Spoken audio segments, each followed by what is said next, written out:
Bien-aimés frères et sœurs, que l'Éternel nous soit richement favorable. Bénissons son nom et nous saluons sa présence dans nos vies car il a trouvé sa demeure à nous. Et voilà pourquoi chaque jour que nous nous levons, nous sommes avec lui. Ainsi, comme il a dit, bien-aimé frère Paul, ce n'est plus moi qui vis, c'est Christ qui vit en moi. Et nous savons que nous tous, les ennemis de Dieu, c'est Christ qui vit en nous. Mais c'est Christ qui vit en nous, comment il vit en nous? Mais c'est Christ qui vit en nous, est-ce que nos vies reflètent sa présence? Voilà, bien-aimés, les questions que nous pouvons nous poser chaque jour. Alors, ce matin, bien-aimés, nous allons partager autour des Écritures. Le thème est affiché, je pense, sur vos écrans. Et ça fait depuis déjà quelques dimanches que nous sommes en train de parler sur ces choses. Dimanche passé, bien-aimés frères et sœurs, nous avions parlé sur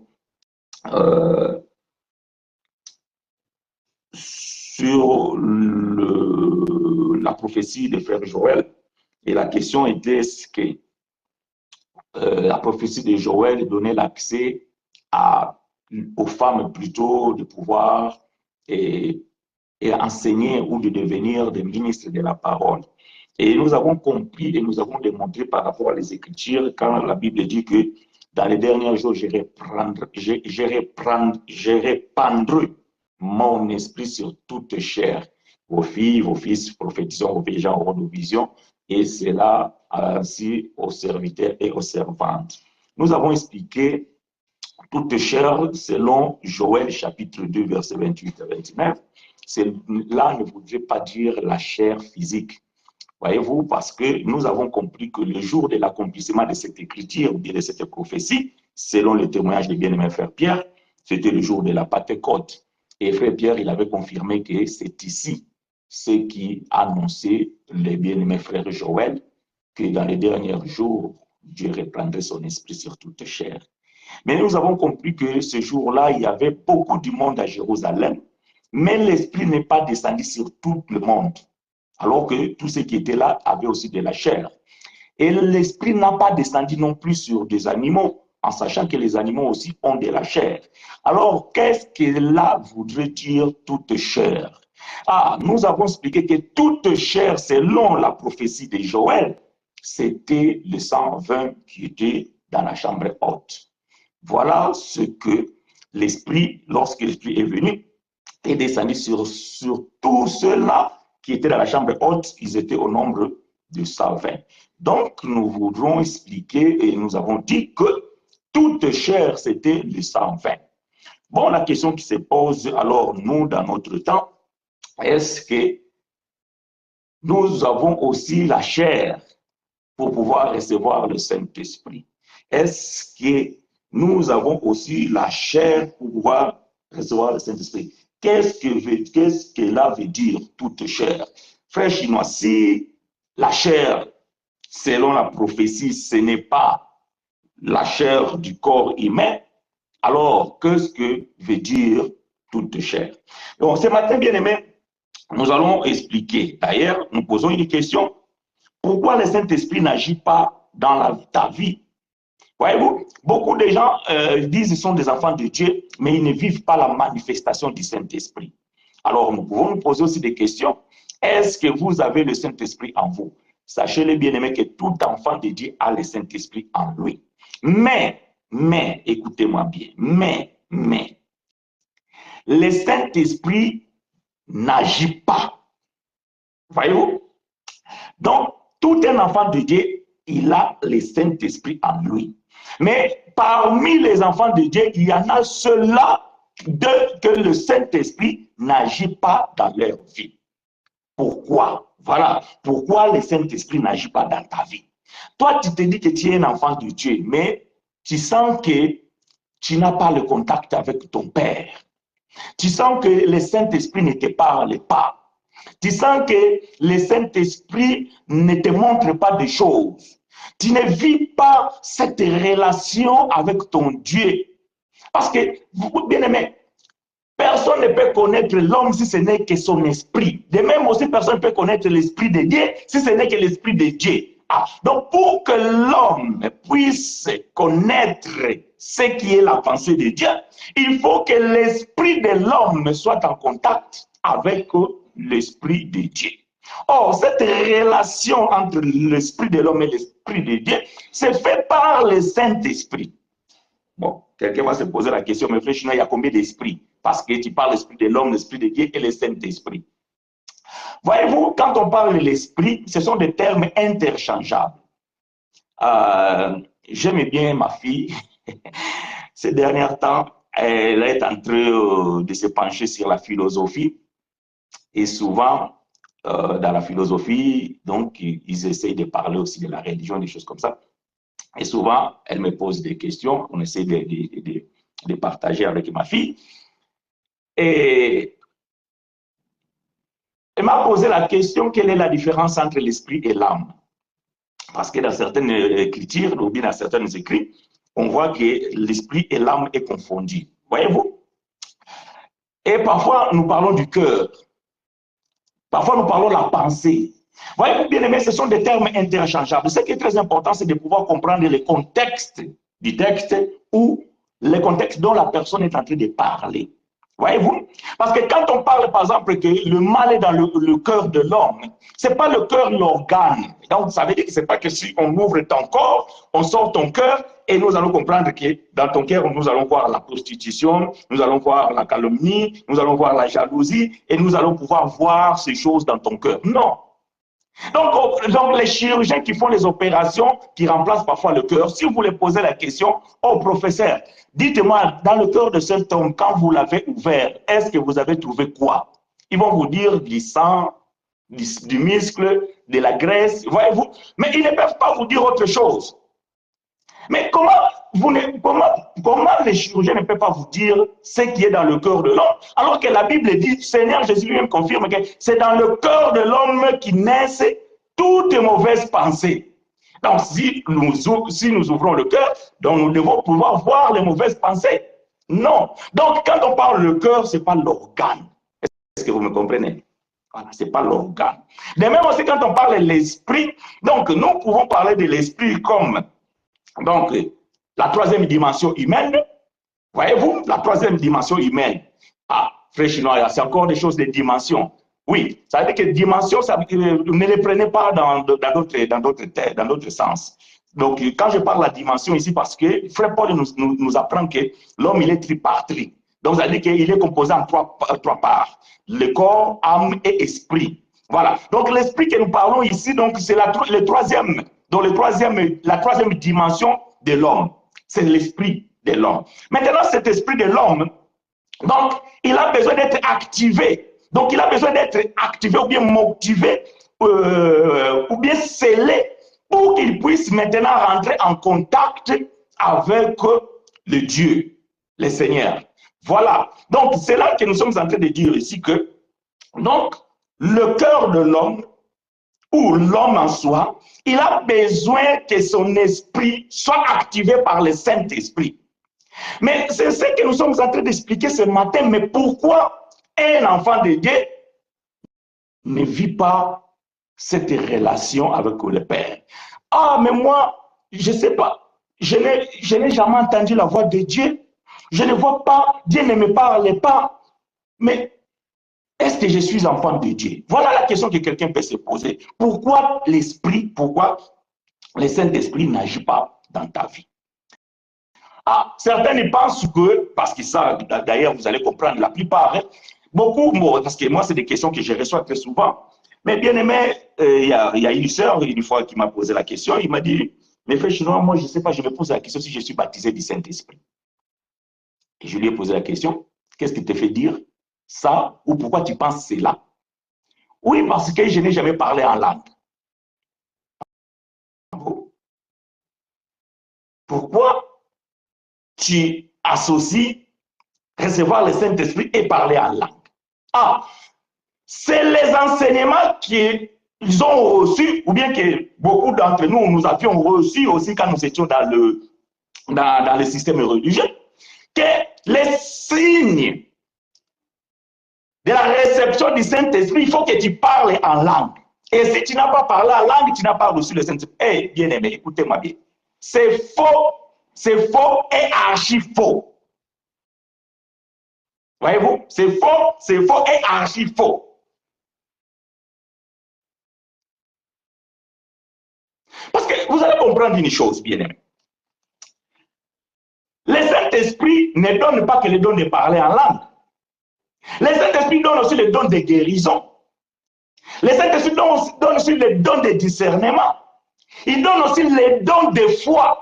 Parce que la foi aussi, c'est un don. Voyez-vous? Donc, il y a la foi que nous avons par la croyance, mais il y a la foi aussi tant que don du Saint-Esprit. Mais pourquoi la personne ne se pose pas la question que depuis que j'ai reçu le Saint-Esprit, je n'ai jamais guéri quelqu'un? Je n'ai jamais eu la parole de connaissance, mais il se pose la question que je n'ai jamais parlé en langue. Pourquoi? Parce qu'on l'a dit que le jour que tu reçois le Saint-Esprit, tu dois parler en langue. Et la personne, il pense qu'il n'a pas le Saint-Esprit parce qu'il n'a jamais parlé en langue. La personne pense qu'il n'a pas le Saint-Esprit parce qu'il n'a jamais prophétisé. Mais bien aimé, la seule raison dont le Saint-Esprit n'agit pas dans ta vie, c'est ce que nous allons parler ce matin. Donc le thème de ce matin, pourquoi le Saint-Esprit n'agit pas dans ta vie? À cause de ton cœur de pierre. Voilà la réponse. Si le Saint-Esprit n'agit pas dans ta vie, c'est à cause de ton cœur, parce que ton cœur, c'est un cœur de pierre. Voilà pourquoi nous allons expliquer ce que veut dire toute chair. Parce que nous avons compris que le Saint-Esprit doit être répandu sur toute chair. Donc, ces chairs-là, que le Saint-Esprit doit venir, donc elle doit se trouver où? Parce que frère Chinois, tu as dit que ce n'est pas le corps, ce n'est pas la chair là que je touche là, ou que tu es en train de toucher. Maintenant, c'est quoi toute chair? Ouvrons les Écritures, bien-aimés frères et sœurs, nous allons voyager, vous et moi. Nous allons visiter frère Joël. Nous allons visiter frère Joël dans son livre prophétique, dans chapitre 2. Dans chapitre 2 et au verset 28. Joël chapitre 2, verset 28. Donc, c'est un verset bien connu. D'ailleurs, nous l'avons déjà lu dimanche passé. Mais nous allons reprendre cette écriture parce que c'est très important de pouvoir lire les Écritures. Paraphraser, c'est bien, mais lire, c'est encore mieux. Parce que je vous ai toujours dit, quand vous lisez la Bible, vous devez respecter donc même les ponctuations, parce qu'en langue française, une virgule peut changer le sens de toute une phrase. Alors, Joël chapitre 2, verset 28, nous lisons avec vous. Après cela quoi? Voyez-vous? C'est-à-dire que si on dit après cela, donc il y a un événement qui doit d'abord arriver et après ce qui suit. Donc, après cela, donc ça veut dire qu'on est en train de dire de quelque chose, un événement. Nous sommes en train de dire peut-être d'un temps. Nous sommes en train de dire peut-être d'un mouvement. Après ces choses, après ce mouvement, après cet accomplissement-là, ce qui suit. Voyez-vous? Donc, après cela. Donc, ce que frère Joël est en train de dire ici, c'est quelque chose qui doit arriver par rapport au temps de l'écriture. Hein? Donc, je ne dis pas qu'aujourd'hui, pendant que je suis en train de lire, c'est que nous devons attendre encore la prophétie de Joël. Non, la prophétie de Joël, chapitre 2, verset 28, est accomplie. Ça, c'est frère Pierre qui l'a dit. Après cela, je répandrai mon esprit sur toute chair. Vos fils et vos filles prophétiseront. Vos vieillards auront des songes. Et vos jeunes gens, des visions. Ah! Donc, nous comprenons que Dieu fait une promesse que il va répandre son esprit sur toute chair. Mais la question de se poser ici, que les toutes chair, bon, frère Chinois, dimanche passé, nous avons compris, toute chair, c'était les 120. Et quant à nous alors? Comment maintenant le Saint-Esprit peut agir dans nous étant que la chair? Et c'est quoi ces chairs que la Bible parle? Voilà, bien aimé, ce que nous allons voir, vous et moi. Alors, nous allons visiter frère Ézéchiel. Nous sommes dans le livre d'Ézéchiel, chapitre 11. Souffrez avec moi, bien aimé. À qui veut-on enseigner ces choses? À qui veut-on enseigner la sagesse? Est-ce qu'aux petits enfants ou aux enfants qui viennent d'être sévrés? c'est règle sur règle, précepte sur précepte, un peu ici, un peu là-bas. Ça, c'est frère Esaïe qui nous apprend comment pouvoir expliquer la sagesse et comment pouvoir enseigner ces choses. On ne peut pas prendre juste un verset et faire tout un discours. Donc, nous devons marcher par-ci, par-là, un peu ici, un peu là-bas. Nous allons faire l'agencement du puzzle et après, nous allons maintenant montrer le corps ou l'élément caché dans ce puzzle. C'est ce que nous allons faire, vous et nous. Bien et moi, nous allons parcourir les Écritures pour pouvoir fermer le puzzle. Alors, Ézéchiel chapitre 11, verset 19 à 21. Bien-aimé frère, le prophète Ézéchiel, dans son chapitre 11, verset 19 à 21. Je lis pour vous et avec vous, Ézéchiel, chapitre 11, verset 19 à 21. Je leur donnerai un même cœur et je mettrai en vous un esprit nouveau. Donc, si on parle d'un nouveau esprit, donc il y a un ancien. C'est comme ça qu'on explique la parole de Dieu. Donc, si Dieu promet un nouveau esprit, c'est qu'il y a eu un ancien esprit. Je mettrai en vous un esprit nouveau. J'ôterai de leur corps le cœur de pierre et je leur donnerai un cœur de chair. Ah! Donc, Seigneur Dieu, lui déjà, il savait qu'il y aurait un temps où il faut qu'il se manifeste, mais avant qu'il se manifeste, pour qu'il donne son esprit, il faut que l'homme, ou il faut que les enfants puissent être disposés. Mais Dieu savait qu'il y a un problème. Le problème, c'est que l'homme, il a un cœur de pierre. Et le cœur de pierre ne peut pas recevoir un esprit nouveau.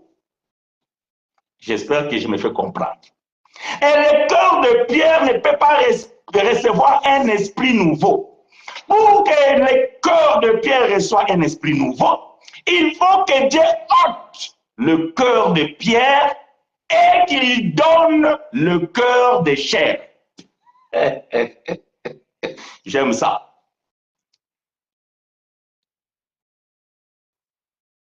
J'ôterai de votre corps le cœur de pierre et je vous donnerai un cœur de chair. Verset 27. Je mettrai mon esprit en vous et je ferai en sorte que vous suivez mes ordonnances et que vous observiez et pratiquiez mes lois. Gloire à Dieu. Que l'Éternel apporte l'explication à sa parole. Donc, bien aimé, nous comprenons que le problème ici, c'est le cœur. Donc, la chair dont la Bible parle ici, c'est pas le corps. Parce que Dieu dit que dans votre corps, j'ai ôterai le cœur de pierre. Bon, quelqu'un va dire, mes frères chinois, est-ce que le cœur de pierre, c'est vraiment, quand on va voir le chirurgien, il va nous ouvrir et notre cœur, c'est une pierre. Voyez-vous? C'est pour ça que nous disons que Frère Paul dit, aux choses spirituelles, employons un langage spirituel. Bon, quand on lit la Bible, et parfois on prend les choses de Dieu, on veut les matérialiser. On veut l'expliquer physiquement. Que non, c'est pas possible.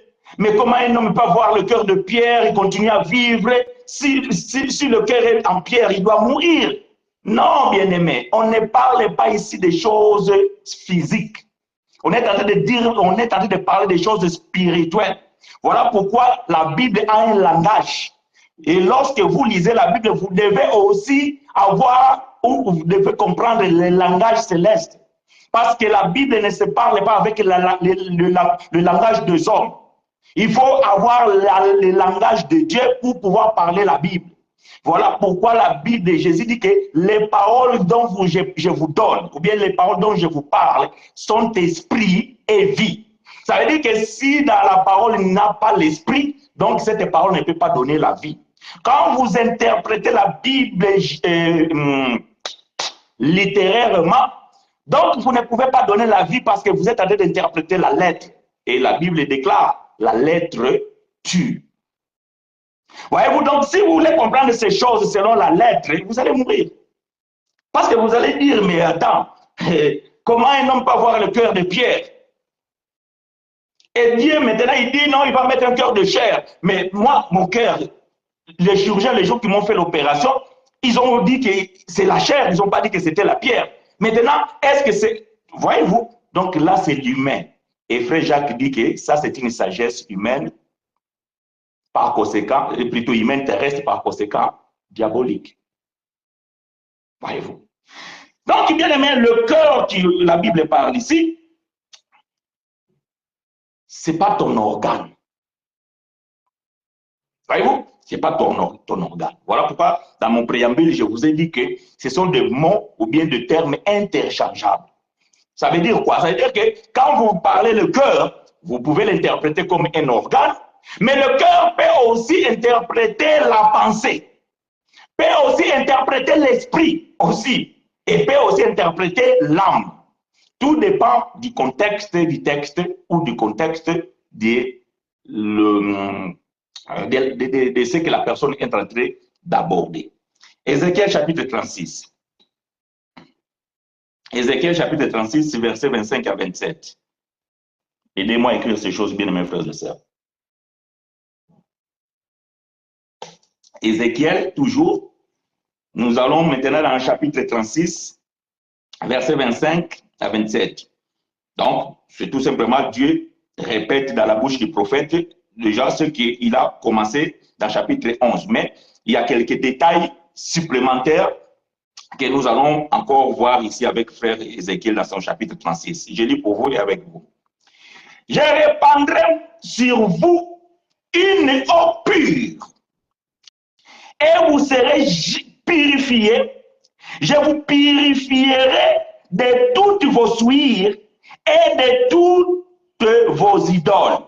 Je vous donnerai un cœur nouveau et je mettrai en vous un esprit nouveau. J'ôterai de votre corps le cœur de pierre et je vous donnerai un cœur de chair.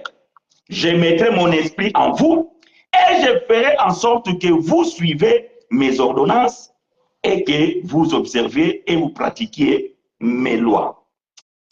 Verset 36 et verset 27 est égal à verset 19 à 21 d'Ézéchiel 11. Mais les versets 25 ici, il y a des détails que je vais aborder. Je répandrai sur vous une eau pure et vous serez purifiés et je vous purifierai de toutes vos souillures et de tous vos idoles. Donc, avant que Dieu puisse mettre le cœur de chair, il faut qu'il puisse verser ou répandre l'eau pure. Ah, donc nous comprenons bien aimé que la manière dont Dieu ôte le cœur de pierre pour mettre le cœur de chair, c'est par l'eau pure. J'aime ces choses. La révélation de l'évangile, bien aimé, ce n'est pas compliqué, mais il faut que tu sois un ministre qui a su dans, comment dirais-je, en fait, qui s'assoit sur le conseil des ministres de Dieu. Parce que vous allez comprendre que la religion nous dit que pour que tu puisses avoir un cœur nouveau, ou bien pour que tu puisses devenir une nouvelle créature, il faut que tu passes par les eaux du baptême. Ça, c'est la religion. Et voilà pourquoi nous avons tous été baptisés, sans pourtant savoir qu'est-ce que nous sommes en train de faire. Bon, j'aime parce que l'Écriture dit, Dieu ne tient pas compte le temps de l'ignorance. Nous étions tous des ignorants et nous nous sommes laissés faire. On nous a baptisés et on nous a fait croire que le jour qu'on a été rentré dans l'eau, en sortant, nous sommes devenus une nouvelle créature et nous avons accepté. Bon, dans nos pensées, nous croyons que c'était vraiment vrai. Mais certains d'entre nous, on a compris, après d'avoir été baptisés, nous sommes devenus purs que ce que nous étions avant. C'est mon cas. Et je peux en témoigner. Mais quand nous avons reçu la révélation de la parole de Dieu, nous avons compris qu'il y a un problème. Ah oui, il y a un problème. Malgré que nous étions baptisés, mais nous avons toujours le cœur de pierre. Malgré que nous étions baptisés, nous avions toujours nos idoles. Voyez-vous? Mais Dieu dit ici, je répandrai sur vous une eau pure et vous serez purifiés. Ah! Donc la purification n'est pas l'eau du baptême. Ce n'est pas l'eau du baptême, mais c'est que les gens n'ont pas compris la révélation.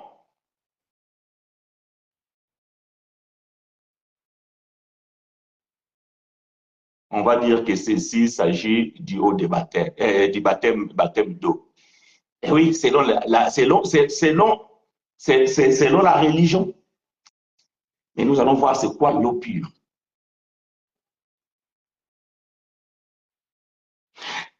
Dieu dit que je répandrai sur vous une eau pure et vous serez purifiés. Ce que j'aime avec les Écritures, c'est pour ça que je vous ai dit, bien aimé, de pouvoir respecter la lecture. Parce que la Bible, elle est précise. Dieu ne dit pas que je vais vous faire plonger dans l'eau. Non. Dieu ne dit pas que je vais vous faire plonger dans l'eau. Dieu ne dit pas que vous serez immergé dans l'eau. Non. Il dit, je vais, voyez-vous, répandre. Donc, c'est comme la pluie, voyez-vous. Donc, quand nous sommes sur la terre, Dieu fait tomber la pluie sur nous. Voyez-vous? C'est pas que nous rentrons dans la pluie, non, c'est la pluie qui vient sur nous. Donc, c'est ce que Dieu t'a dit, ça dit que c'est quelque chose que Dieu donne. C'est pas que toi, tu rentres dans l'eau. Non, c'est Dieu qui va donner quelque chose en toi ou sur toi. Et c'est ce qui va te purifier. En l'occurrence, l'eau pure. Et une fois que Dieu va répandre son eau pure, cette eau va purifier les hommes. Et cette purification, c'est la purification de toute souillure.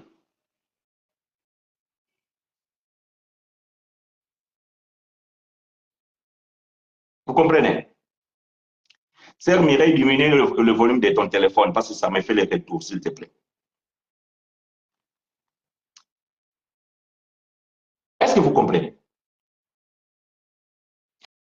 Donc, cette eau-là va vous purifier de toute souillure et de toutes vos idoles. Une fois que l'eau purifie l'homme, c'est maintenant que Dieu va donner un cœur nouveau. Ah, donc nous comprenons que pour que Dieu ôte le cœur de pierre, c'est par l'eau. Suivez-moi attentivement, parce que ce sont des choses bien aimées qu'on n'explique pas nulle part ailleurs. Voyez-vous? Ce genre de choses, vous les apprenez que par des serviteurs qui prêchent l'évangile de Christ, l'évangile de la grâce, l'évangile éternel. Ceux qui sont dans la vérité. Pour ôter le cœur de pierre, bien aimé, il faut l'eau pure.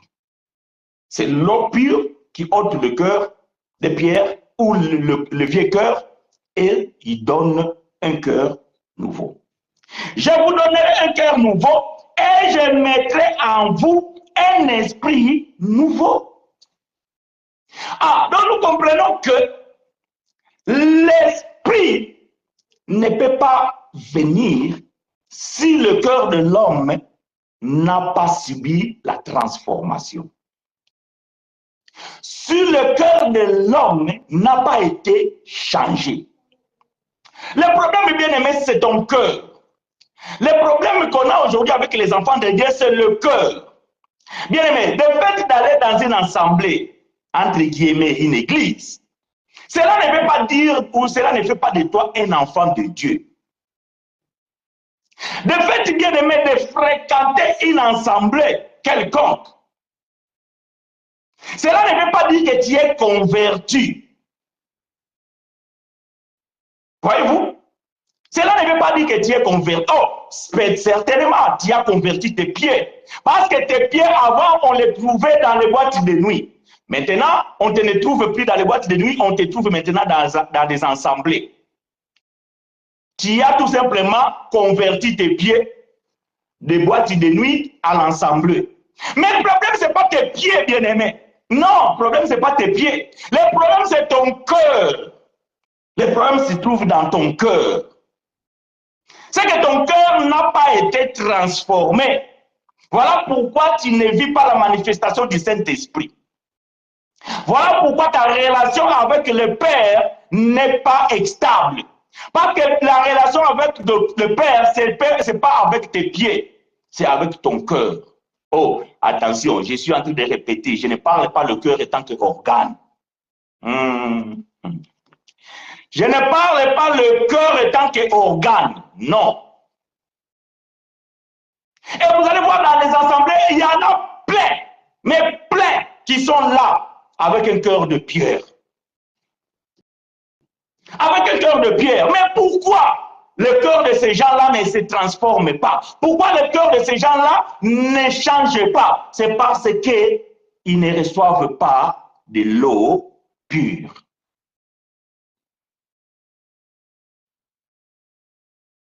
Est-ce que vous comprenez? C'est parce qu'ils n'ont pas reçu l'eau pure. Et de ce fait, ils ne peuvent pas recevoir un esprit nouveau. Cette promesse ici, bien aimée, Dieu l'a faite pour notre temps. Ça veut dire, quand je parle de notre temps, ça veut dire que dans la nouvelle alliance.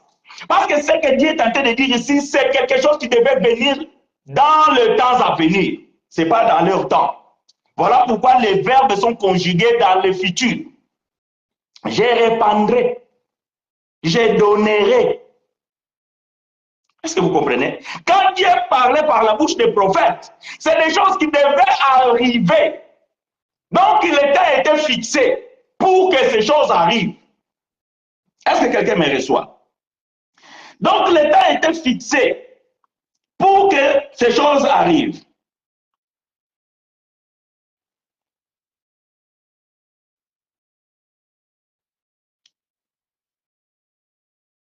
Deutéronome chapitre 30. Deutéronome chapitre 30. Nous sommes toujours dans l'ancienne alliance. Nous posons les bases. Après, nous allons expliquer maintenant, dans le contexte de la nouvelle alliance, comment ces choses doivent se passer et comment ces choses ont arrivé pour nos aînés, nos aïeux, ça veut dire les apôtres, et dans notre temps aujourd'hui aussi, comment c'est fait. Donc, parcourons d'abord les Écritures pour voir comment Dieu avait agi dans l'ancien temps, quelle était la promesse, et après, nous allons expliquer dans notre temps. Deutéronome chapitre 30, verset 6.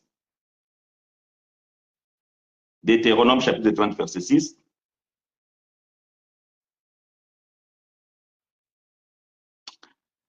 Je lis pour vous et avec vous.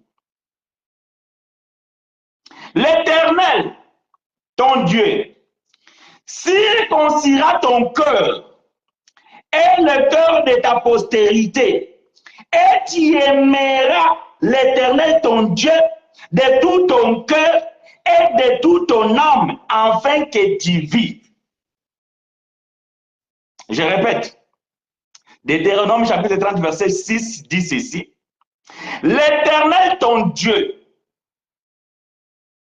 circoncira ton cœur et le cœur de ta postérité, et tu aimeras l'Éternel ton Dieu de tout ton cœur, de toute ton âme, afin que tu vives.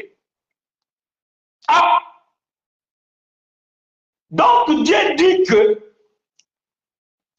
l'eau pure qui va vous purifier, mais il faut qu'il y ait un chirurgie se fasse.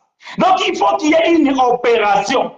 Et Dieu dit qu'il faut qu'il vous circoncise. Ah. Voyez-vous bien aimé, ces choses n'étaient pas pour l'ancienne alliance. Parce que dans l'ancienne alliance, la circoncision, elle était charnelle. La circoncision, elle était charnelle.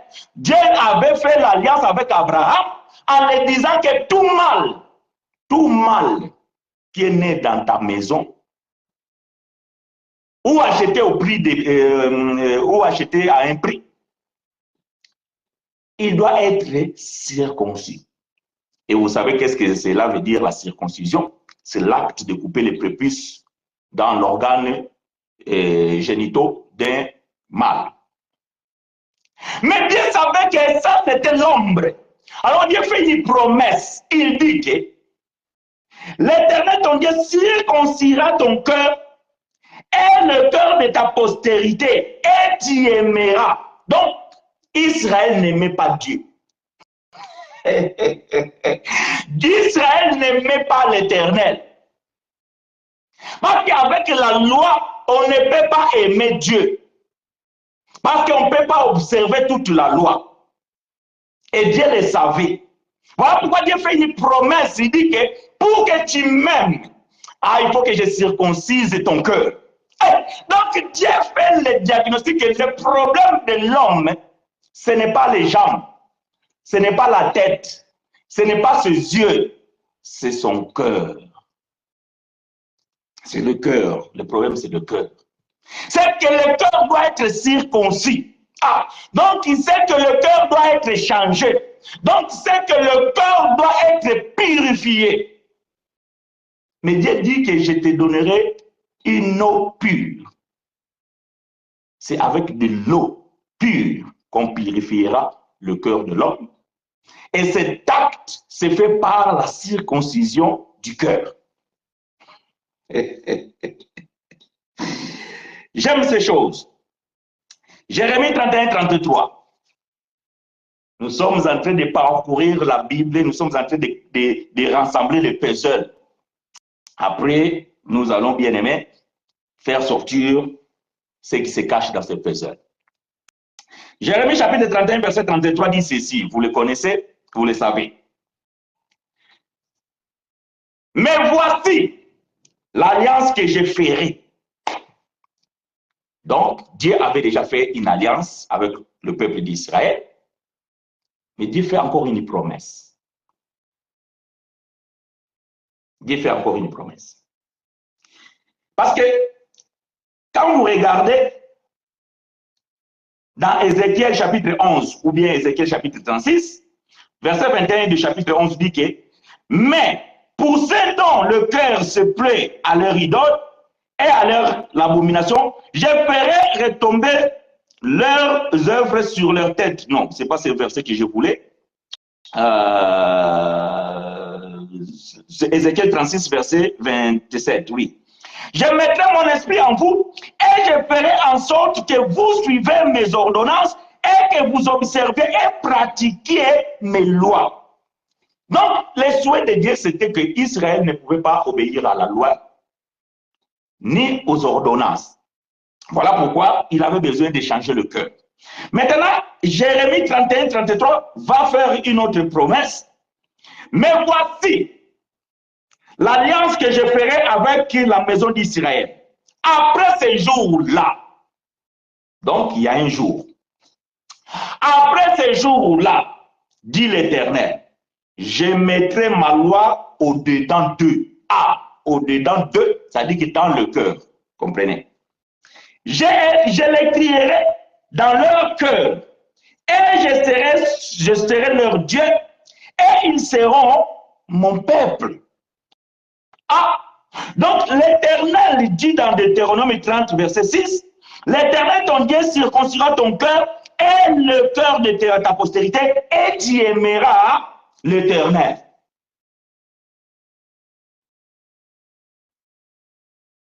Et tu aimeras l'Éternel. Nous avons déjà parlé ici, bien aimé, la loi de Dieu, la loi de Moïse et la loi de Christ. Or, ce que Dieu est en train de dire ici, Dieu ne dit pas que tu n'adultéreras pas. Dieu ne dit pas que tu ne tailleras pas des idoles. Non. Donc Dieu fait le résumé des 10 commandements à un seul commandement. Or, c'est ce que bien aimé frère Pierre dit, et frère Paul dit. Tous les 10 commandements se résument à un seul commandement, l'amour. Tu aimeras ton Dieu. L'amour. Ah, donc, les commandements dont Israël devait obéir, observer, c'est la loi de Christ, qui est la loi de Dieu, les 10 commandements. Bon, revenons un peu en arrière. Quand nous avions parlé de la loi de Moïse, la loi de Dieu et la loi de Christ, nous avions expliqué ceci. La loi de Moïse, c'est ce que Moïse avait écrit sur des tables, plutôt sur les parachemins. Et la loi de Dieu, c'est les 10 commandements écrits par le doigt de Dieu lui-même et qu'il avait donné à Moïse. Et Dieu avait dit que ça, tu dois les mettre dans l'arche de l'Éternel. Mais les livres de la loi que Moïse avait écrite devaient être en dehors de l'arche de l'Éternel et cela devait servir contre Israël. Maintenant, quand nous disons que Dieu ou bien Christ a aboli la loi, c'est la loi écrite. C'est ce que frère Paul dit dans Colossiens chapitre 2, verset 14 à 16. Il a effacé l'acte et les ordonnances. Mais les 10 commandements, nous avons expliqué que Christ ne les a pas effacés. Et c'est valable jusqu'aujourd'hui. Seulement les 10 commandements, frère Paul nous a dit que ça résume à un seul commandement, l'amour qu'on appelle la loi de Christ. Vous avez compris? S'il y a des questions, bien aimés, alors vous pouvez poser des questions ou sinon, je vous invite à aller chercher dans mes enseignements cet enseignement, la loi de Moïse, la loi de Dieu et la loi de Christ. Donc, frère Jérémie avait prophétisé déjà que dans les derniers temps, dans les jours arrivent où l'Éternel ferait une nouvelle alliance avec son peuple et il va écrire dans leur cœur plutôt sa loi et ainsi il serait le Dieu de ce peuple. Et nous avons compris et nous le savons qui est le peuple de Dieu aujourd'hui. Mais bon, rentrons quand même pour voir comment ces choses sont faites, comment les apôtres ont reçu le cœur de chair, comment les apôtres ont reçu la purification de leur cœur, comment les apôtres ont reçu l'eau pure. Nous sommes dans le livre de Jean.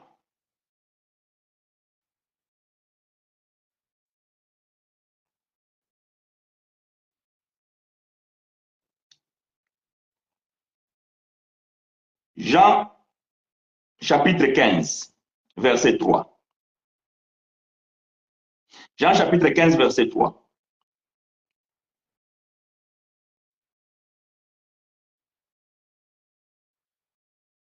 Je lis pour vous et avec vous. Jean dit ceci. Déjà, vous êtes purs à cause de la parole que je vous ai annoncée. Ah! Dieu a dit, je vous donnerai une eau pure. Et cette eau purifiera vos cœurs. Et quand Dieu vient à la personne de Jésus, il dit que vous êtes déjà purs. Vous êtes ici, là, c'est les disciples. Ah, j'aime pas les gens qui prennent les Écritures et après dit, Dieu a dit, nous sommes déjà... Non, tu n'étais pas là. Quand Jésus parlait, il parlait aux gens qui étaient devant lui.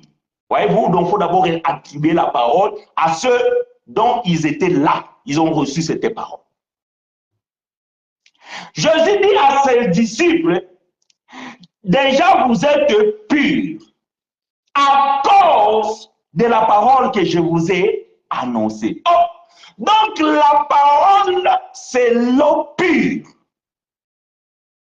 Quand Dieu dit que je vous donnerai une eau pure, c'est la parole. Donc ça n'a rien à voir avec l'eau physique dont vous allez rentrer et le pasteur t'y met dedans, je te baptise au nom du Père. Wow. Il te sort au nom du Fils. Wow. Il te sort au nom du Saint-Esprit. Wow. Tu sors. Ah, Les autres, ils ont dit que non, ça, c'est pas le baptême, des vrais baptêmes, et au nom du Père, du Fils et du Saint-Esprit, ça, c'est pas le vrai baptême. Le vrai baptême, c'est au nom de Jésus. Ok, on t'a pris, on t'a plongé dans l'eau. Au nom de Jésus, tu es sorti.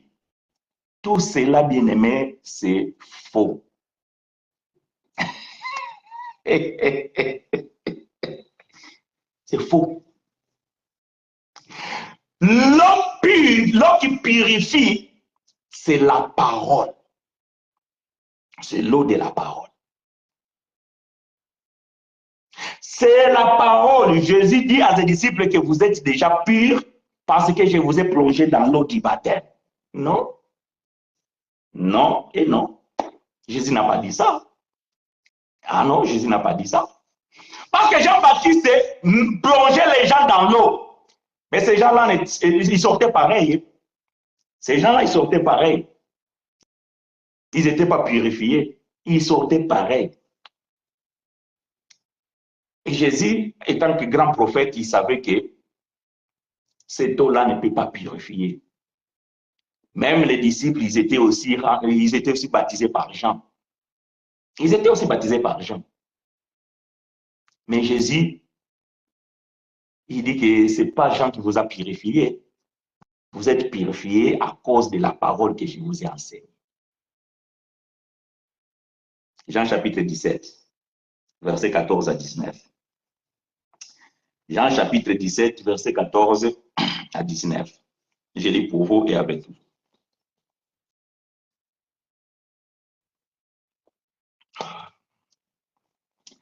Jean chapitre 17, versets 14 à 19. Je lis ceci. Je leur ai donné ta parole et le monde les a haïs. Parce qu'ils ne sont pas du monde, comme moi je ne le suis pas du monde. Je ne te prie pas de les ôter du monde, mais de les préserver du mal. Ils ne sont pas du monde, comme moi je ne suis pas du monde. Sanctifie-les par ta vérité. Ta parole est la vérité. Comme tu m'as envoyé dans le monde, je les ai aussi envoyés dans le monde. Et je me sanctifie moi-même pour eux, afin que eux aussi soient sanctifiés par la vérité. Ah, la parole qui doit sanctifier ou purifier, c'est la parole de la vérité. Ce n'est pas n'importe quelle parole. Voilà pourquoi je dis que beaucoup sont pleins dans les assemblées, entre guillemets les églises, mais ils ont toujours le cœur de pierre. Ils ont toujours le vieux cœur. Et ils ne peuvent pas recevoir un esprit nouveau parce que la parole dont ils reçoivent, c'est une parole sale et une parole mensongère. Bien-aimé, donner la dîme, cela ne peut pas changer ton cœur, ni le purifier. Par contre, ça enrichit le pasteur. Voyez-vous, ça enrichit le pasteur. Recevoir le baptême dans une assemblée, cela, bien-aimé, ne te fait pas devenir un enfant de Dieu. Par contre, ça remplit les registres de l'Église. Un membre de plus, ça veut dire qu'un client de plus, un argent de plus. Jean chapitre 17, sœur Mireille. Jean chapitre 17, verset 14 à 19. Donc, bien aimé, nous comprenons que si le cœur de l'homme n'a pas changé, c'est parce que l'eau qui devait purifier ce cœur n'a pas été purifiée. Ou ce n'est pas une eau pure. Est-ce que vous comprenez? Donc, s'il y a des gens qui font, ou bien qui vont dans les assemblées, mais il n'y a pas de transformation, il n'y a pas de changement dans leur vie, c'est que bien aimé, l'eau qu'ils reçoivent, c'est une eau sale. Et cette eau ne peut pas purifier leur cœur. Donc, nous comprenons que l'os, c'est la parole, mais ce n'est pas n'importe quelle parole, parce que Jésus dit que je leur ai donné ta parole. Et la parole que je les ai donnée, c'est la parole qui les a sanctifiés par la vérité. Ta parole est la vérité. Aujourd'hui, quand vous rentrez dans une assemblée, vous recevez la parole du prophète. Vous recevez la parole du bishop. Vous recevez la parole des pasteurs. Vous voyez, il y a même des chansons chantées pour la gloire des pasteurs.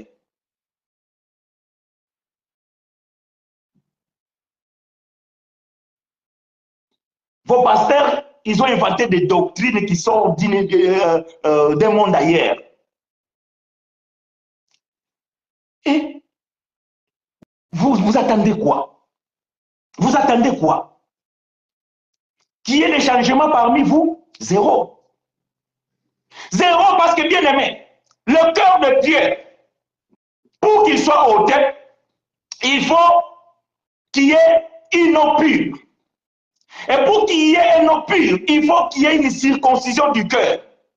Et pour que le cœur soit circoncis, il faut que la parole de la vérité. C'est alors que vous allez recevoir un cœur nouveau, un cœur de chair, et ce cœur qui doit recevoir un esprit nouveau. Et Jésus dit à ses disciples que vous êtes déjà purs à cause de la parole que je vous ai annoncée. Dans Jean chapitre 17, Jésus dit que sanctifiez-les par ta vérité. Ta parole est la vérité. Donc quand les disciples étaient purs, tous ceux qui accompagnaient Jésus, les femmes qui accompagnaient Jésus, les disciples qui accompagnaient Jésus, Jésus les avait purifiés par la parole. Et ils avaient déjà un cœur de chair. Comme ils avaient un cœur de chair, ils devaient maintenant recevoir un esprit nouveau. Voilà pourquoi les jours de la Pentecôte, Acte chapitre 2, ces gens qui étaient dans la chambre haute, les 120, c'est eux qui avaient le cœur de chair. Et l'esprit maintenant pouvait descendre selon la prophétie de Joël chapitre 2, verset 28. Parce que Jésus avait déjà purifié les disciples et les femmes et les autres frères. Ils étaient au nombre de 120. Parce que les restes, ils l'ont rejeté. Il est venu vers les siens l'ont rejeté. À ceux-là, à ceux qui l'ont accepté. Je vous ai déjà expliqué ces choses que ce n'est pas nous. Parce que bien aimé, nous sommes nés déjà enfants de Dieu. Ça, beaucoup de gens n'arrivent pas à accepter ça, mais c'est comme ça. Mais ceux qui sont nés pendant la loi, ou bien dans le temps de la loi, et ils devaient recevoir et en devenir enfants de Dieu. Et malheureusement, il n'y avait que 120. Il n'y avait que 120 qui ont reçu et qui sont devenus enfants de Dieu, et Dieu les a purifiés par la parole. Voilà pourquoi la promesse du Saint-Esprit sur toute chair devait maintenant descendre sur les 120. C'est eux qui avaient été purifiés par la parole, qui est l'eau pure. Vous comprenez? Ah, j'aime ça. Ah, et nous alors? Ah, nous alors, ça n'a pas changé. Dieu ne change pas la méthode. Oh, mais je vous dis la vérité. Dieu n'a pas changé les méthodes. Dieu n'a pas changé les méthodes. C'est tout simplement que chaque événement est arrivé à son temps. Les 120, ils étaient purifiés par la parole de Jésus. Jésus lui-même, il les a enseignés et il les a purifiés. Leur cœur était pur et ils avaient reçu un cœur nouveau, un cœur de chair. Et le Saint-Esprit est descendu sur leur chair. Et après les 120, et après les 120, Dieu fait toujours la même chose. Il faut d'abord que tu reçoives la parole. Souvenez-vous bien aimé frère Pierre, il va chez les Corneilles, un païen. Quand il arrive chez les Corneilles, il va parler, il va prêcher. Pendant qu'il parlait, la Bible dit, l'Esprit est descendu. Ah! Ces gens-là n'étaient même pas baptisés. Voilà, frère Paul étant juif, dans leur coutume, bon, ils ont appris qu'il faut rentrer les gens dans l'eau. Quand Pierre a vu ça, il a dit, hey, remarquez que ces gens-là aussi ont été visités. Et aussi, ils ont reçu le Saint-Esprit comme à nous. Est-ce que pouvons-nous leur priver l'eau du baptême? Bon, frère Pierre, je vais vous dire, il était ignorant. Ah, frère Chinan, non, toi, comment? Oui, frère, vous savez, il faut dire la vérité. C'est pas que je manque le respect aux aînés, non. Les aînés eux-mêmes, ils ont reconnu. Eux-mêmes, ils ont reconnu qu'ils étaient dans l'ignorance. Si vous lisez bien la Bible, vous allez comprendre. Les frères, eux-mêmes, les apôtres, ils ont reconnu qu'ils étaient dans l'ignorance. Frère Pierre, il était dans l'ignorance. Il n'avait pas encore reçu la révélation, puisque la révélation n'était pas encore arrivée. Paul n'était pas encore converti, ni allé au 3e siècle pour arriver avec la révélation. Donc, Pierre, quand il a vu ça, donc, il s'est dit, écoute, mettons ces gens-là dans l'eau du baptême. Donc, ça, c'est pour vous dire que nous n'avons pas besoin de l'eau du baptême. Mais le Saint-Esprit a visité ceux qui étaient dans le Corneille et sa famille, et c'est les gens qui étaient chez Corneille, après avoir reçu la parole de la vérité. Après avoir reçu la parole de la vérité. Donc aujourd'hui, bien aimé, si tu vas dans une assemblée, là où il n'y a pas la parole de la vérité, n'attends rien de la part de Dieu. Rien. Je te dis, n'attends rien de la part de Dieu. Voilà pourquoi quand vous allez, bien aimé, tu auras le mariage. Si c'est en Afrique, tu auras le visa, parce qu'en Afrique, il n'y a que 2 choses. Non, 3. Les mariages, les visas et le travail. C'est ça qu'on vous promet dans les assemblées. Tu auras le visa. Amène ton passeport chez le pasteur pendant 1 mois. Le pasteur va prier pour ça. Vous pensez qu'il n'y a pas de gens qui viennent en Europe sans pourtant amener le passeport chez le pasteur? Et il va dans l'ambassade, il prend le visa, ou il cherche quelqu'un, comme on dit, les gangs. Il cherche quelqu'un là, il donne l'argent et la personne va faire des démarches pour lui. Sans pourtant amener le passeport chez le pasteur. Sans pourtant que le pasteur prophétise pour lui. Et combien même ont beaucoup d'argent? Ils ont fait rentrer les visas 5 fois, 10 fois, rejetés. Et combien même ils sont des diacres dans les assemblées?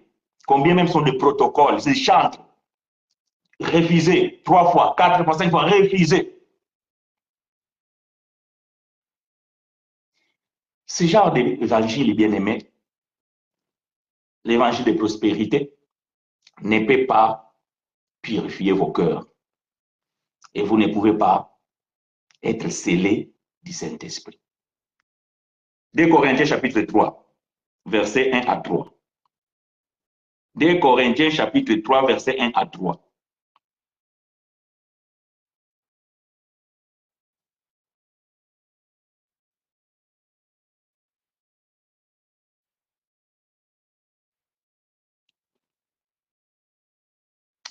« 2 Corinthiens chapitre 3, 1 à 3, je lis pour vous et avec vous.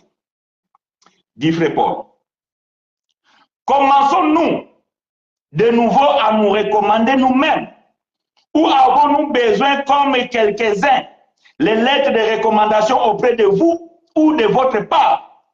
C'est vous qui êtes notre lettre, écrite dans nos cœurs, connue à Élie de tous les hommes. Vous êtes manifestement une lettre de Christ, écrite par notre ministère, non avec des langues, mais avec l'Esprit du Dieu vivant, non sur les tables de pierre, mais sur les tables de chair, sur le cœur. Ah, Dieu n'a pas changé, bien-aimé. De même, il avait promis que pour que vous puissiez avoir le cœur nouveau, le cœur de chair, il faut qu'il puisse déverser une eau pure. Et c'est cette eau-là qui doit vous purifier pour ôter le cœur de pierre et pour pouvoir vous mettre le cœur de chair. Et frère Paul, il dit ici aux frères, aux bien-aimés à Corinthe, il dit que vous êtes manifestement une lettre de Christ écrite par notre ministère. Ah, donc aujourd'hui, dans la nouvelle alliance, c'est le ministre de Dieu, bien sûr, pas votre ministre de votre pays, les ministres de Dieu, qui doivent écrire maintenant une lettre. Mais Pierre Paul dit plutôt, ce n'est plus sur une table de pierre, mais sur une table de chair, et Paul dit que cette table, c'est le cœur. Donc, il faut que le ministère puisse écrire. Et Paul dit, ce n'est pas avec de l'encre. Donc, bien aimé, je vous ai déjà dit aux choses spirituelles, employons un langage spirituel. N'attendez pas que le frère chinois vienne chez vous et je prends l'encre indélébile et j'ouvre ton cœur et je commence à écrire. Non. Paul dit, c'est par notre ministère. Voyez-vous? Et c'est l'esprit du Dieu vivant qui écrit. Ah! Donc, le ministère, nous avons déjà dit cela, la main de Dieu a 5 doigts. Et Dieu écrit avec 5 doigts. Est-ce que vous me comprenez? Donc, Dieu utilise sa main et la main de Dieu a 5 doigts. Donc, Dieu a fait l'homme bien. J'aime ça. Vous voyez, quand Dieu a créé l'homme, tout ce que Dieu a créé, Dieu l'a bien fait parfaitement. La Bible dit la main de Dieu. Mais la main de Dieu a 5 doigts. Là, comme ça. La main de Dieu, c'est pareil, à 5 doigts. Évangéliste, pasteur, apôtre, prophète, docteur. C'est eux qui doivent écrire dans le cœur des bien-aimés. Lorsqu'ils écrivent, ça veut dire écrire, c'est quoi? C'est parler, c'est prêcher, c'est enseigner. C'est enseigner.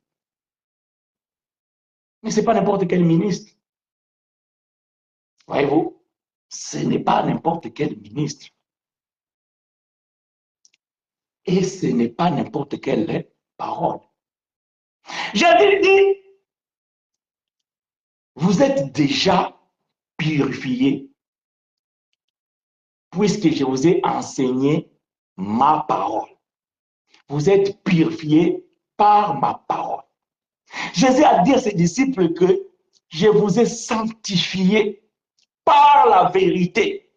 Et ta parole est la vérité. Bien aimé, la parole de la vérité, c'est ça qui purifie le cœur. Lorsque tu reçois la parole de la vérité, le cœur est purifié et le Saint-Esprit est acté.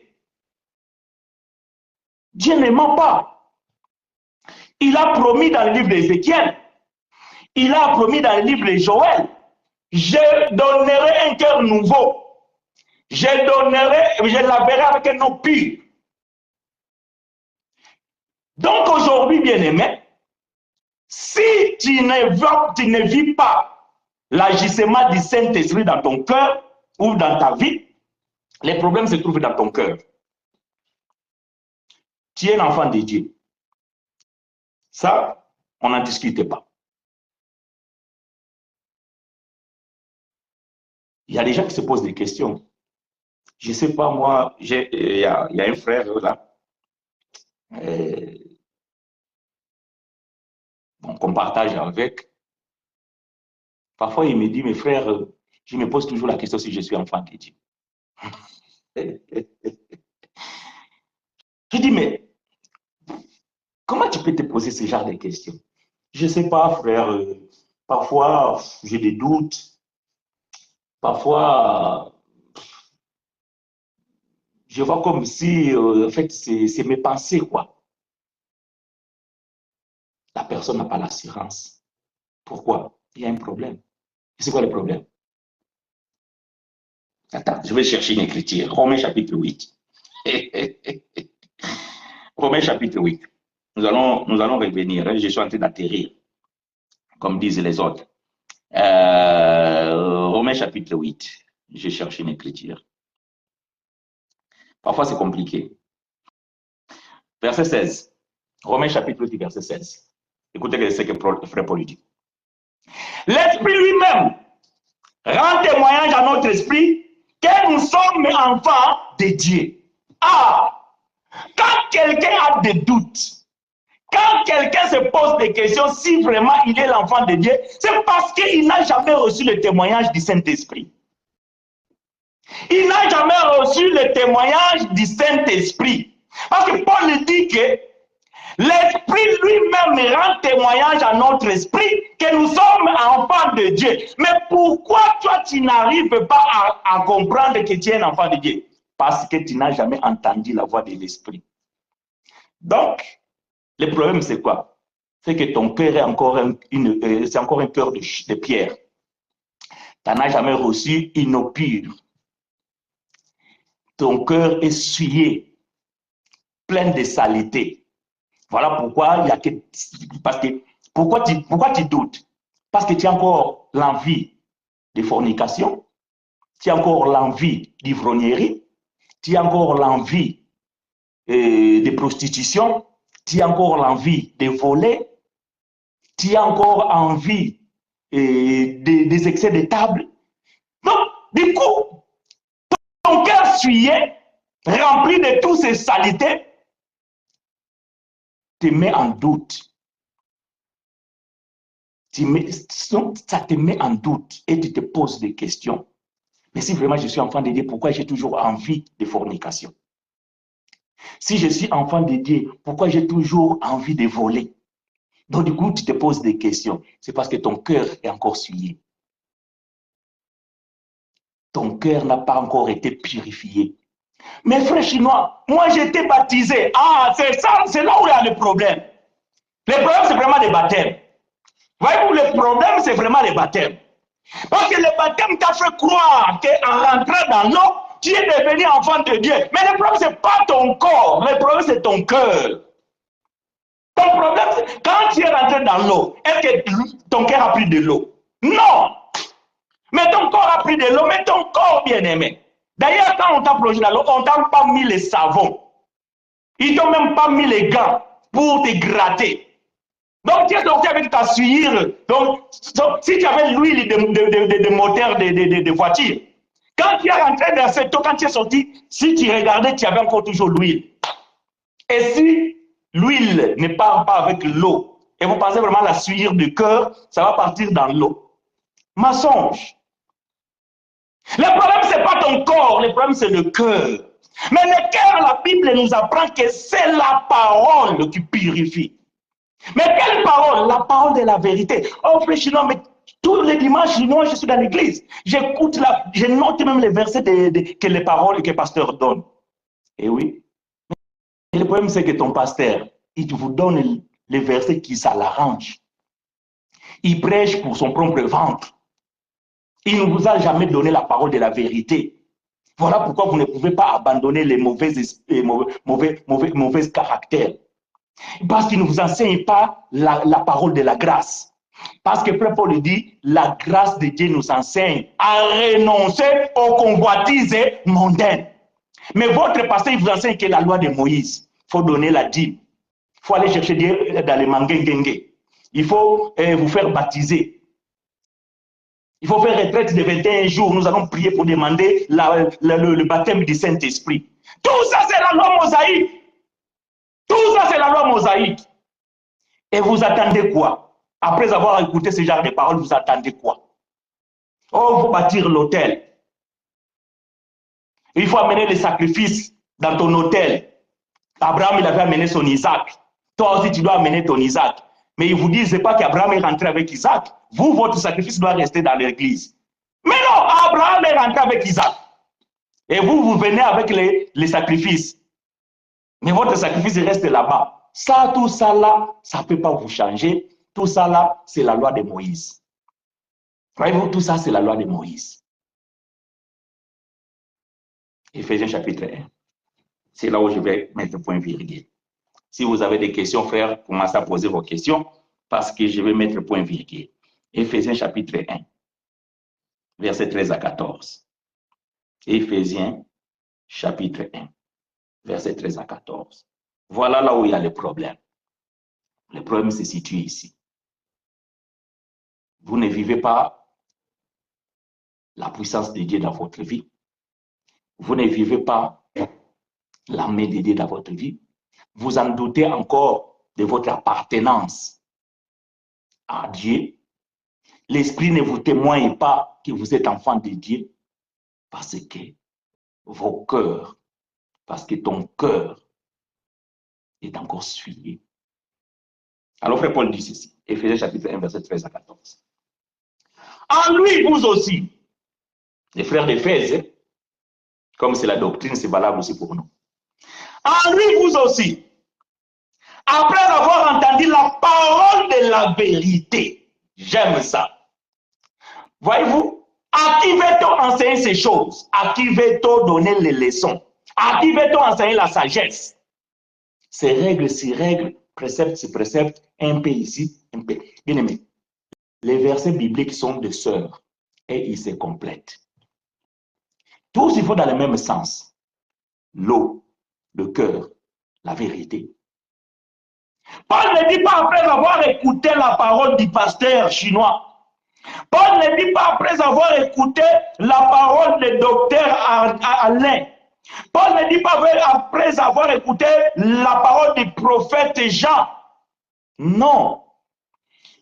Après avoir entendu la parole de la vérité, vous êtes déjà pur. Et vous êtes pur par ma parole. Et ma parole est la vérité. Voilà la parole de Jésus qu'il avait donnée à ses disciples. Voilà ce que Jésus avait dit à ses disciples. La pureté, la sanctification, c'était par la parole de Christ et la parole de la vérité. Dieu n'a pas changé, bien aimé. Nous aussi, vous aussi, et aussi, il faut qu'ils entendent comme nous avions entendu la parole de la vérité. Une fois que tu entends la parole de la vérité, il faut croire. Quand tu crois, qu'est-ce qui se passe? Disons, parce que frère Chinois, il est en train de paraphraser. En lui, vous aussi, après avoir entendu la parole de la vérité, évangile de votre salut, en lui, vous avez cru et vous avez été scellés du Saint-Esprit qui avait été promis. Où est le baptême ici? On nous a fait cru que c'est après avoir entré dans l'eau du baptême, quand tu sors, tu seras baptisé du Saint-Esprit. Mais nous voyons dans l'Acte des Apôtres, la famille de Corneille ont reçu le Saint-Esprit sans avoir été baptisés. Et frère Paul dit ici que non, pour que Dieu puisse acter ou sceller, confirmer le Saint-Esprit en vous, c'est par la parole de la vérité. Et vous devez croire à cette parole de la vérité. Pas par la parole de la vérité. Parce que vos pasteurs aussi, ils prêchent aussi la parole. Mais ce n'est pas la parole de la vérité. Voilà la différence. Ça veut dire que c'est une eau, mais une eau sale. Alors que la parole de la vérité, c'est une eau pure. Ce qui est pur, ce qui est vrai, c'est la vérité. Et ce qui est sale, c'est ce qui est faux, les mensonges. Donc, ces gens-là, ils lisent aussi la parole. Ils lisent aussi la Bible. Mais seulement, ce n'est pas la parole de la vérité. C'est ce que nous appelons une fausse vérité. Voyez-vous? Apportez la dîme dans la maison du trésor, afin qu'il n'en manque pas les condiments. Cette parole est vraie. C'est dans la Bible. Mais quand vous voulez l'appliquer dans la nouvelle alliance, elle devient fausse. Donc, ça devient une parole de fausseté. Et malheureusement, c'est ce que vous entendez. C'est ce que vous entendez. Et vous dites, mes frères chinois, quelle est la différence entre vous et eux? Et aussi, ils lisent la même Bible que vous. Non, lire ta Bible, c'est pas ça. Le problème, ce n'est pas la Bible. Le problème, ce n'est pas la Bible.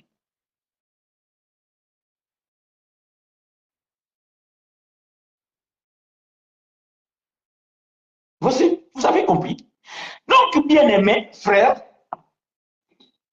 après avoir entendu la parole de la vérité, l'évangile de votre salut, en lui vous avez cru et vous avez été scellés du Saint-Esprit qui avait été promis, lequel est un gage de notre héritage pour la rédemption de ceux que Dieu s'est acquis à la louange de sa gloire. Toi, tu doutes de ta certitude parce que tu n'as jamais entendu les témoignages du Saint-Esprit, témoigner dans ton esprit que tu es un enfant de Dieu. Pourquoi? Parce que l'Esprit de Dieu est endormi en toi.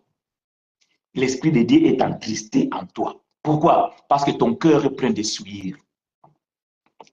La prostitution, la calomnie, la jalousie, l'ivrognerie, l'envie, et je ne sais pas quoi, se trouve dans ton cœur. L'Esprit est là, mais l'Esprit est endormi. Est endormi là dans ton âme, tranquille. Il ne fait rien. Et il ne peut même pas te parler pour témoigner que tu es un enfant de Dieu parce que ce que tu démontres, ton comportement, tes agissements, ne peut pas encourager le Saint-Esprit de témoigner que tu es un enfant de Dieu. Ndombolo, c'est toi. Le concert de Kofi ou Fali, je ne sais pas qui, tu es là-dedans. Boîte de nuit, on te trouve. Coureur de jupons, jaloux, femme de querelle, homme de querelle, voleur. Et toutes ces choses, c'est où? Dans ton cœur. Et le Saint-Esprit voit ça, il reste silencieux. Il reste silencieux. Je parle aux enfants de Dieu. Ici, je suis en train de parler aux enfants de Dieu, les élus.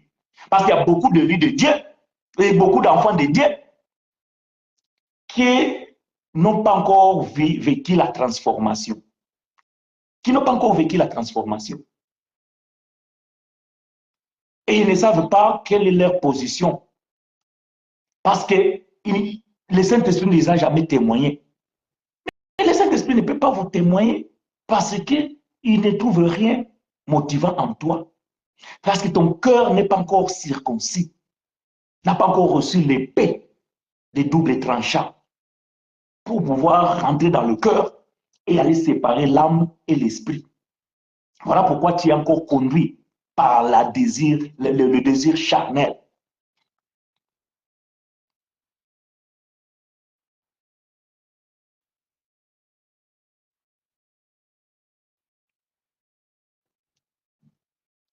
Et aujourd'hui, tu te poses des questions. Suis-je vraiment enfant de Dieu? Pourquoi? Parce que tu sais, en toi, ne sort pas quelque chose de bon. Tu essayes de faire un effort, mais tu n'y arrives pas. Bien-aimé, pourquoi? Parce que tu ne pratiques pas la parole de Dieu. Mais comment peux-tu pratiquer la parole de Dieu si la parole que tu reçois ne t'amène pas à la transformation? On te parle que de la bénédiction. On te parle, je ne sais pas de quoi. Pasteur, il s'en fout de ce que tu fais, il a besoin que de ton argent. Qui cela vient de la prostitution, qui cela vient de la drogue, qui cela vient de tout ça. Il s'en fout. Tant que toi tu ramènes l'argent, lui il ferme les yeux et il ne peut pas te dire la vérité. Et toi aussi tu te dis, bon, ma bénédiction dépend de la dîme que je donne. Tant que je suis en train de donner la dîme, je peux continuer ma vie là, pasteur, donc je vais lui donner la dîme et je vais recevoir la bénédiction. Bien-aimé, tu es maudit. Parce que la Bible dit, tous ceux qui veulent pratiquer les œuvres de la loi sont maudits. Et toi, tu te contentes à ça parce que le pasteur, il dit, frère, si tu donnes la dîme, ça va t'ouvrir les portes de bénédiction. Peu importe ce que tu fais. Peu importe ce que tu fais. Continue. Ton sort est scellé. Mais un enfant de Dieu, quand il entend la parole de la vérité, il doit croire. Il doit croire, c'est ce que frère Paul dit.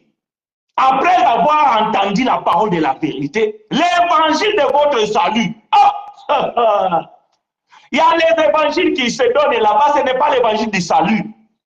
C'est l'évangile de prospérité, l'évangile je ne sais pas de quoi, l'évangile je ne sais pas de quoi, mais l'évangile de salut, on ne vous le donne pas. Bon, d'ailleurs, eux-mêmes, ils ne le savent pas. Comment ils vont vous le donner? Comment entendons parler-tu s'ils ne sont pas appelés? Hein? Parce que pour que tu puisses donner l'évangile de la vérité, il faut que tu sois appelé. Et si tu n'es pas appelé, tu donnes la parole, comment les gens vont croire? Ils ne vont pas croire parce que tu n'es pas appelé. Ils vont croire à tes bêtises, à tes mensonges. Et le peuple est perdu, faute de connaissance. Faute de connaissance. Alors, bien-aimé, tu connais l'état de ton cœur. Toi-même, toi qui m'écoutes là, toi qui m'écoutes, toi qui me suis, tu connais l'état de ton cœur. Tu connais comment tu amènes ta vie. Ne te voile pas la face, ne te voile pas la figure. Peut-être à moi, je ne sais pas où tu habites. Ça, c'est une évidence. D'ailleurs, je n'ai pas besoin de savoir où est-ce que tu habites. Peut-être moi, je ne sais pas ce que tu fais. D'ailleurs, je n'ai pas besoin de savoir ce que tu fais. Mais Dieu, Dieu, il te voit et il te connaît. On ne te contente pas de venir écouter l'évangile. Moi, frère, il y a un frère qui m'a appelé, je ne sais pas où ça là. Frère, je suis à la recherche de la vérité. C'est bien de rechercher la vérité. C'est bien de chercher la connaissance. Et après, une fois que tu trouves, qu'est-ce que tu en fais de ça? Qu'est-ce que tu en fais de ça? Il y a beaucoup de gens aujourd'hui, ils veulent la connaissance pour aller faire des débats.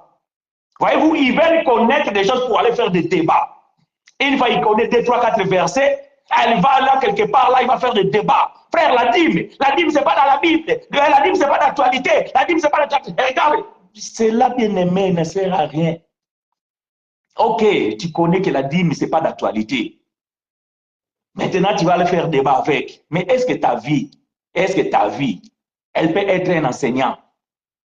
Est-ce que ta vie peut être une enseignante? Bien aimé, non, vous n'avez pas besoin que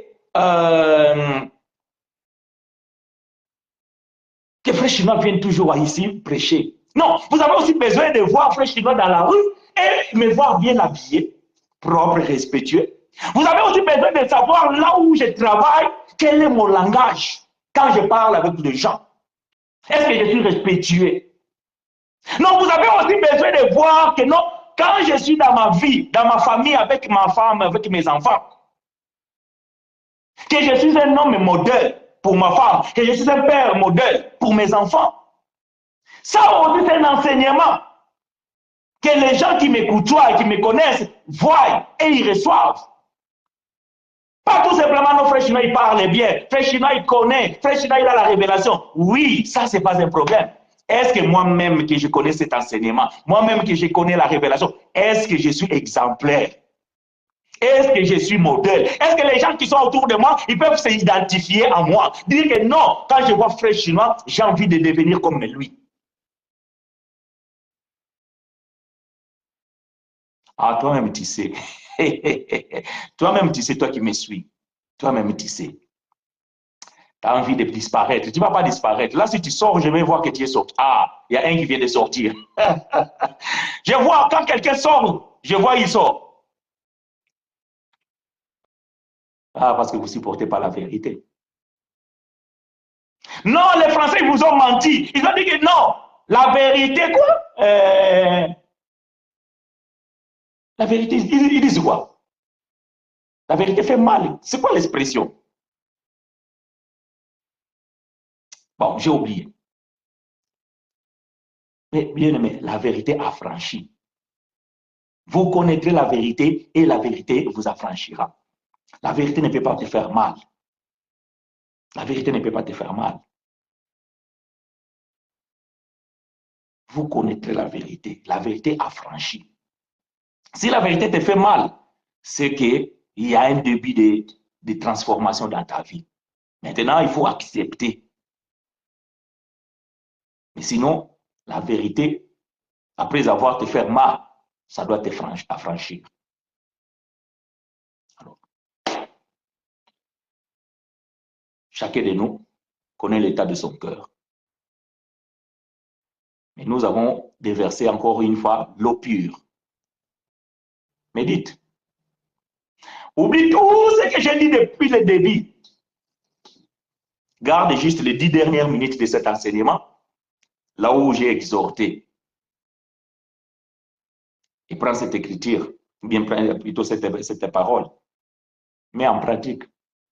Mets en pratique. Cela suffit. Mets en pratique. Et là, tu verras la relation avec le Père. Tu vivras la vie du Saint-Esprit dans ta vie. Tu vas pouvoir écouter la voix de Dieu quand il te parle. Tu vas pouvoir contempler les réponses, l'exaucement de Dieu quand tu pries.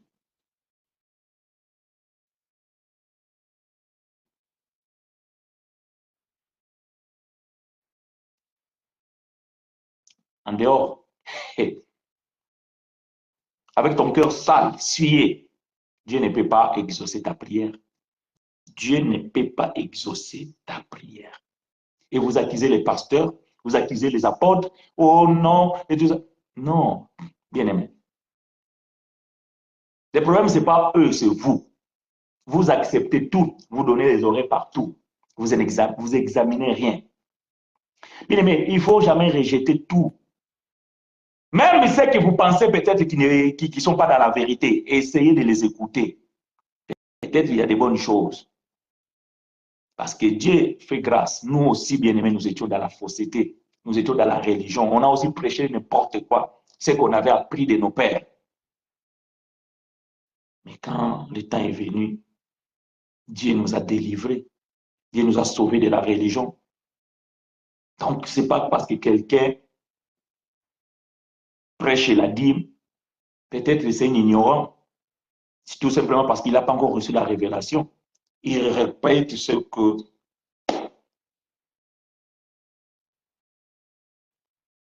qu'il a reçu. Voyez-vous? Donc, suivez, parce que vous pouvez suivre n'importe qui sur Internet. Mais un enfant de Dieu, lecteur de la Bible, étudiant de la Bible, il peut détecter que ça, c'est une fausseté. Ça, c'est une vérité.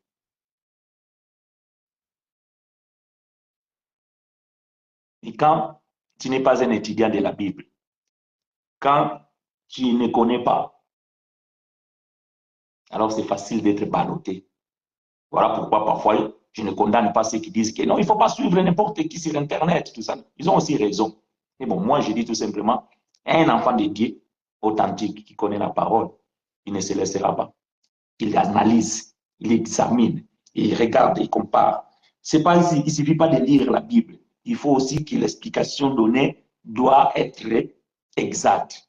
La révélation, bien aimé, ne peut pas contredire l'écriture. Si la révélation contredit l'écriture, ce n'est pas le problème de l'écriture, c'est le problème de la révélation. Ça, vous le savez. Voilà, bien aimés frères et sœurs. Nous allons mettre point virgule. On est déjà au-delà de notre temps. Et vous savez, bien aimés, que nous sommes là chaque dimanche à 11h30, l'heure de Paris. Et nous sommes joignables dans tous nos réseaux sociaux, YouTube, Facebook, WhatsApp, ou bien par téléphone, email, je ne sais pas.